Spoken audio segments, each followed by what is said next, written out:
Hello everyone, welcome to my channel Do To Study. तो आज हम पढ़ेंगे आईसीएसई क्लास 9 फिजिक्स का chapter 8 propagation of sound waves. इस चैप्टर पे ये हमारा सेकेंड वीडियो है, यानी कि पार्ट 2। पार्ट 1 वाले वीडियो में मैं आपको सोर्स ऑफ साउंड और लॉन्गिट्यूडनल वेव्स, ट्रांसवर्स वेव्स, ये सब के बारे में पढ़ाई थी।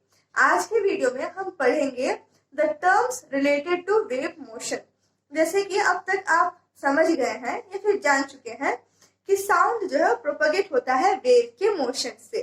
तो क्या क्या टर्म्स है जो ये वेव मोशन से रिलेटेड है, वो सब हम आज के वीडियो में पढ़ेंगे। So let's get started. पहला है एम्पलीट्यूड। एम्पलीट्यूड क्या होता है? Amplitude is the maximum displacement covered by the wave on either side of its main position. Okay, अब ये क्या है समझते हैं। सी ओके, हम क्या करते हैं, ये जो आप डायग्राम देख रहे हैं तो आप ये मत सोचिएगा कि ये जो ग्राफ दिखाया गया है इसका मतलब ये है कि जो वेव का मोशन है वो भी इसी तरह से हो रहा है। ओके, ये एक graphical representation means it's a graph only. Okay, तो अगर हम ट्रांसवर्स वेव की बात करें तो ट्रांसवर्स वेव में कैसे हो रहा था, वाइब्रेशन किस तरह से हो रहा था, एयर पार्टिकल जो है आगे पीछे इस तरह से वाइब्रेशन हो रहा था।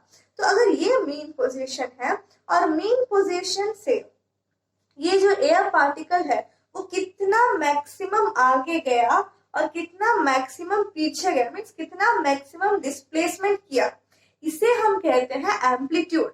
ओके, इसे हम क्या कहते हैं? एम्पलीट्यूड। और अगर ट्रांसवर्स वेव की बात करें, इससे पहले मैं लॉन्गिट्यूडनल वेव के बारे में बताई कि वो कितना आगे गया कितना पीछे गया। अब अगर हम ट्रांसवर्स वेव की बात करें देन वो जो मींस पार्टिकल है वो कितना ऊपर कितना नीचे गया। ओके, वो जो वाटर, अगर हम वाटर में ट्रांसवर्स वेव की बात करें देन वाटर पार्टिकल कितना ऊपर कितना नीचे, ये उसका मेन पोजीशन है। तो कितना डिस्प्लेसमेंट वो किया, इसे हम एम्पलीट्यूड कहते हैं। अंडरस्टूड? ये क्लियर हो गया। अब हम उसको ग्राफ में दिखेंगे। सी, इधर एक ग्राफ में ड्रॉ करके रखी हूँ। इधर ये पोजीशन में जो है वो पार्टिकल सबसे ज्यादा डिस्प्लेसमेंट शो कर रहा है, तो मेन पोजीशन ये वाला है। ओके, अब इधर से इतना दूर तक ये जो डिस्टेंस है ये है हमारा एम्पलीट्यूड। इसी तरह नीचे की तरफ भी देखें तो ये है हमारा एम्पलीट्यूड। अंडरस्टूड? और एम्पलीट्यूड को हम कौन से अल्फाबेट से रिप्रेजेंट करते हैं? एम्पलीट्यूड को हम स्मॉल ए से रिप्रेजेंट करते हैं। और एम्पलीट्यूड का एसआई यूनिट क्या है? ये मैं स्टार्टिंग से बोल रही कि मैक्सिमम डिस्प्लेसमेंट है। क्या है? डिस्प्लेसमेंट है। डिस्प्लेसमेंट का एसआई यूनिट क्या होता है? मीटर्स होता है। तो एम्पलीट्यूड का भी एसआई यूनिट मीटर्स ही है। ओके, आई होप इतना आप समझ गए। नेक्स्ट टर्म की तरफ बढ़ते हैं, दैट इज टाइम पीरियड। अब टाइम पीरियड क्या होता है? Time period is the time taken by one vibration of a wave। मतलब कि एक वेव एक वाइब्रेशन कंप्लीट करने के लिए कितना टाइम ले रहा है उसे हम टाइम पीरियड कहते हैं। Just listen to the definition. The time taken by a particle of medium to complete its one vibration is called the time period of wave. अब वाइब्रेशन क्या होता है?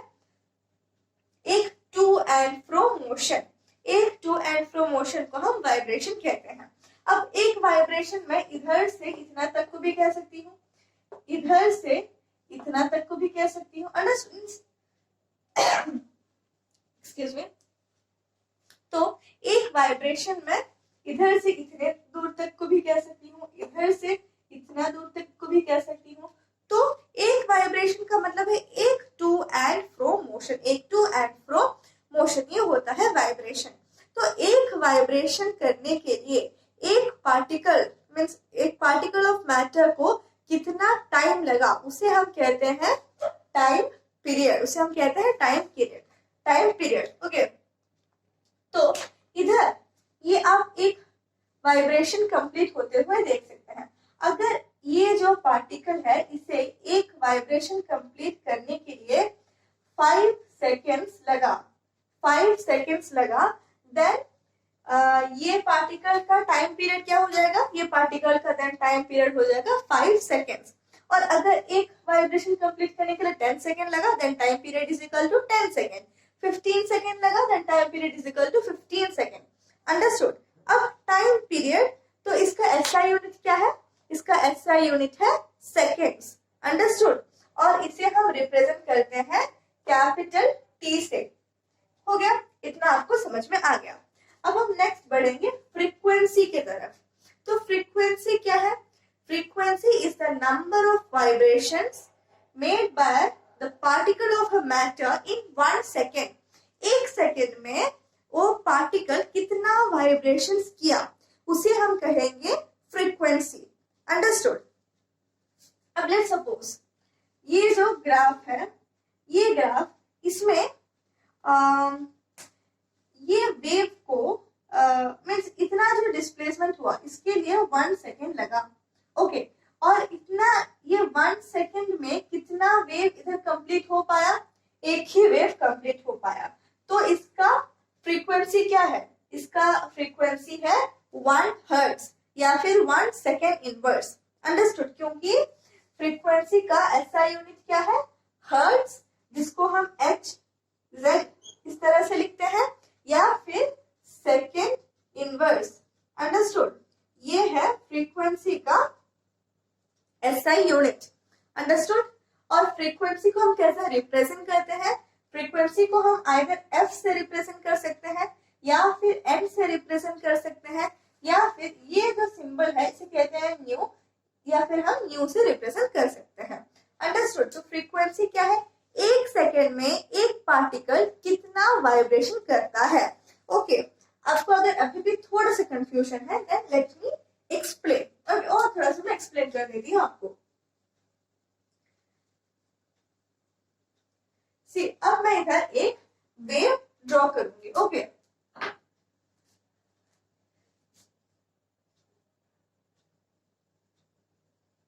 सी, इधर मैं अगर कहती हूं कि ये इतना दूर तक जब तक ये वेव पहुंचा तब हमारा 1 सेकेंड हुआ, देन ये पार्टिकल का फ्रीक्वेंसी क्या होगा, the number of vibrations in 1 second हमारा फ्रीक्वेंसी होता है। तो इधर कितना वाइब्रेशन हुआ, 1 2 3, इजंट इट। तो इधर हमारा फ्रीक्वेंसी हो गया 3 सेकेंड इनवर्स हम लिख सकते हैं, या फिर हम इसे लिख सकते हैं 3 हर्ट्ज। अंडरस्टूड। ये हमारा फ्रीक्वेंसी। और अगर 5 वाइब्रेशन हुआ रहता एक ही सेकेंड में तो हमारा फ्रीक्वेंसी 5 सेकेंड इनवर्स या 5 हर्ट्ज हो जाता। अंडरस्टूड। अब अगर हम फ्रीक्वेंसी और टाइम पीरियड के बीच में एक रिलेशन निकालने की कोशिश करें देन हमारा रिलेशन कुछ इस तरह से होगा, that is frequency is equal to 1 by time period. Frequency is equal to 1 by time period, या फिर हम इस तरह से भी कह सकते हैं, अगर हम ये टाइम पीरियड को इधर ले लें और फ्रीक्वेंसी को इधर ले लें तो क्या हो जाएगा, time period is equal to 1 by frequency. इसीलिए हम कोई भी तरीके से इसको कह सकते हैं। तो हमारा फॉर्मूला क्या है, कौन सा फॉर्मूला फ्रीक्वेंसी और टाइम पीरियड को रिलेट करता है, frequency is equal to 1 by time period. Okay, next हम बात करेंगे वेवलेंथ के बारे में। अब वेवलेंथ को हम रिप्रेजेंट करते हैं लैम्डा से, ये सिंबल से हम वेवलेंथ को रिप्रेजेंट करते हैं। वेवलेंथ का डेफिनेशन हम पहले एक बार सुन लेते हैं। The distance travelled by the wave in one time period of vibration of particle of the medium is called wavelength. यानी कि एक टाइम पीरियड में एक वेव कितना डिस्टेंस ट्रैवल करता है उसे हम कहते हैं वेवलेंथ। अब टाइम पीरियड क्या होता है, the time taken by a particle to complete one vibration, isn't it? Suppose हम मान लेते हैं कि ये जो ग्राफ है इसमें इतना है हमारा टाइम पीरियड। ओके, तो ये टाइम पीरियड क्या होता है, time taken by a particle to complete one vibration. तो एक वाइब्रेशन कंप्लीट होने के लिए इतना टाइम पीरियड लिया, लेट इट बी 2 सेकेंड या 3 सेकेंड, कुछ भी। ओके, तो ये सपोज हमारा टाइम पीरियड है इधर 3 सेकेंड। तो वेवलेंथ क्या होता है, ये 3 सेकेंड में ये जो वेव है, एक वाइब्रेशन करके कितना डिस्टेंस कवर किया, इधर से इतना तक, इतना डिस्टेंस वो कवर किया, इसे हम कहते हैं wavelength. Understood? So what is wavelength? It's the distance covered by a wave in one time period. Understood? ये हमारा वेवलेंथ। वेवलेंथ को हम रिप्रेजेंट करते हैं लैम्डा से। सीधा नीचे जो डिस्प्लेसमेंट डिस्टेंस ग्राफ है, तो डिस्प्लेसमेंट टाइम ग्राफ था। डिस्प्लेसमेंट डिस्टेंस ग्राफ में हम और अच्छे से समझ सकते हैं। डिस्प्लेसमेंट किसको दिखा रहे हैं? ये एम्पलीट्यूड को। डिस्टेंस, कितना डिस्टेंस वो कवर किया वेव से। इधर हमारा अगर एक वेवलेंथ हम कंसिडर करें, इधर से अगर हम इधर तक लें तो ये एक कंप्लीट वाइब्रेशन हो रहा है, इजंट इट? अब ये जो कंप्लीट वाइब्रेशन हो रहा है मींस एक टाइम पीरियड में ये जितना भी डिस्टेंस होगा, ये होगा हमारा वेवलेंथ। अंडरस्टूड? तो हमें वेवलेंथ भी समझ में आ गया। वेवलेंथ का ऐसा यूनिट क्या है? ऑब्वियसली लेंथ है तो मीटर ही है, इजंट इट? अब ओके, ये जो वेवलेंथ है it depends on the medium in which the wave is traveling. Wavelength means suppose कोई एक ही same source अगर different medium में sound produce कर रहा है, then wavelength different हो सकता है as per the source in which the wave is traveling. Understood? अगर एक ही source है और हम वो source को पहले air में wave produce किए, तो अगर हम उसका wavelength measure करें और फिर उसी source को अगर हम पानी में उससे साउंड निकाले और फिर साउंड में उसके वेव्स के वेवलेंथ को मेजर करें, देन वो दोनों डिफरेंट होगा, because wavelength depends on the nature of the medium. Understood? Wavelength depends on the nature of medium. Okay, तो लॉन्गिट्यूडिनल वेव्स की बात करें तो लॉन्गिट्यूडिनल वेव्स में वेवलेंथ क्या होगा? दो कंप्रेशन के बीच में या फिर दो रेयरफैक्शन के बीच में कितना डिस्टेंस कवर्ड है, वो होगा हमारा वेवलेंथ लॉन्गिट्यूडिनल वेव्स में। और अगर ट्रांसवर्स वेव की बात करें देन उसमें एक वेवलेंथ क्या होगा? दो क्रस्ट के बीच में या फिर दो ट्रफ के बीच में जो डिस्टेंस है वो हमारा वेवलेंथ होगा ट्रांसवर्स वेव्स के केस में। नेक्स्ट क्या है? नेक्स्ट है हमारा wave velocity. What is wave velocity? The distance travelled bye a wave in 1 second is called its wave velocity. Okay, the distance traveled by a wave in 1 second. 1 second में वो जो wave है कितना distance travel किया, वो होता है हमारा वेव वेलोसिटी। वेव वेलोसिटी जो है वो एक मीडियम के लिए कांस्टेंट रहता है। सपोज अगर मैं एयर की बात करूं देन वो एयर के लिए कांस्टेंट है, वो जो मीन्स वो चेंज नहीं होता एक पर्टिकुलर मीडियम के लिए। वाटर की बात करें देन वाटर के लिए कांस्टेंट होगा। अंडरस्टूड? तो wave velocity is constant for a medium. ऐसे क्यों है? क्योंकि वो मीडियम के इलास्टिसिटी और डेंसिटी के ऊपर ये वेव वेलोसिटी डिपेंड करता है। किसके? Elasticity and density of the medium. It changes when the wave passes from one medium to the other.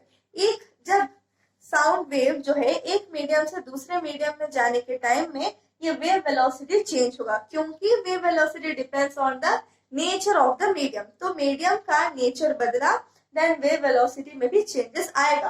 तो अब जब हम डिस्कस किए तो हम देखे कि वेवलेंथ और वेव वेलोसिटी ये दोनों ही नेचर ऑफ मीडियम पे डिपेंड कर रहा है, इजंट इट? बट फ्रीक्वेंसी ऐसा नहीं है।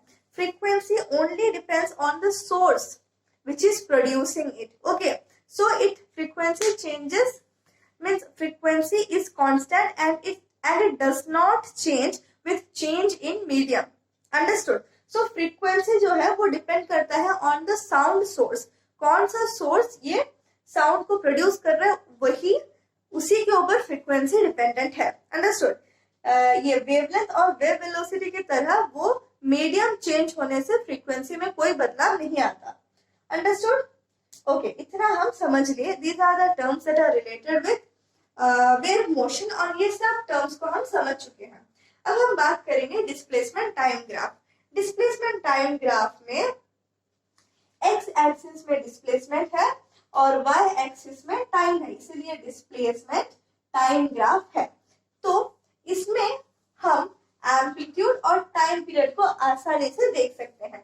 सी, अगर मैं अगर इधर लिखा रहता कि 3 सेंटीमीटर, तो इसका मतलब है हमारा एम्पलीट्यूड 3 सेंटीमीटर है और इधर टाइम होता सपोज 5, यानी कि हमारा टाइम पीरियड 5 सेकंड है, isn't it? तो इस तरह से हम डिस्प्लेसमेंट टाइम ग्राफ देखकर वो पर्टिकुलर वेव का एम्पलीट्यूड और टाइम पीरियड बता सकते हैं। ओके, अब और एक तरह का ग्राफ है that is displacement distance graph.